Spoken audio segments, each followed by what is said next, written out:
Бүркіт шамамен 70 жыл өмір сүреді. Алайда ол осы жасқа келгенге дейін өмірінде өте бір қиын кезеңді бастан өткізеді. Ол 40 жасқа толған кезде болады екен.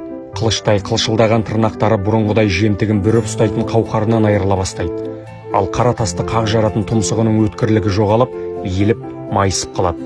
Бұл екеуі оның негізгі тіршілік құралы. Қанаттары болса ауырлап, өзіне жүк болады. Ұшу бұрынғыдай емес, енді нағыз азаптың өзіне айнала бастайды. Яғни адамдардың да қарны шығып, өз денесі өзіне жүк болатын кезіне ұқсайды. Осы бір қиындықтан арылып, қайта түлеп, қуатын қайтарып дұрыс өмір сүру үшін қиын кезеңді бастан өткеру керек. Немесе осы күйінде өлуге тура келеді. Бұл кезең 150 күнге созылады екен.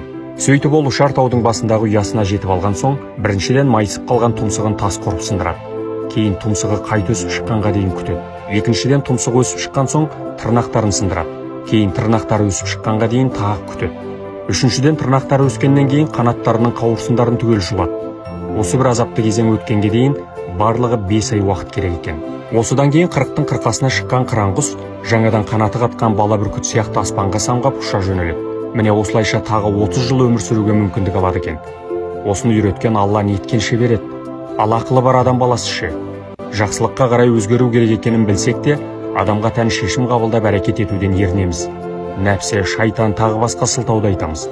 Алла біздің осындай әлсіздігімізді біліп, шайтандарды шынжырлап, адамдар есін жиып алсын деп Рамазан деген маусымды нәсіп етті. Рамазанда өзгеріп, қайта түлемеген мұсылман енді қашан түлемек? Кейбір 40 жаста алқымдап қалған кісілер болса, біз болдық, енді бізден пайда жоқ деп, күрессіз нәпсіге беріліп күрсініп отырады. Ал пайғамбарымыз саллаллаху алейхи уассалам 40 жасқа келгенде пайғамбар атанып, өмірлік миссиясын атқаруға кіріскен жоқ па? Олай болса, біздікі не тәйір?